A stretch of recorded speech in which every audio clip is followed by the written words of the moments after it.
He's fitting her with a highly accurate GPS tracker.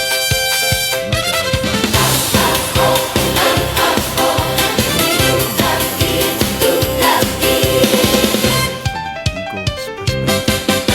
Sa puso ng komunidad, may layang pinagmulan.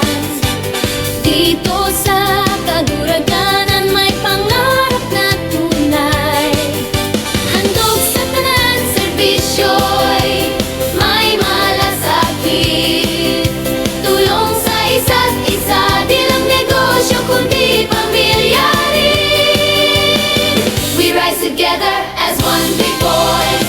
Progress with purpose ay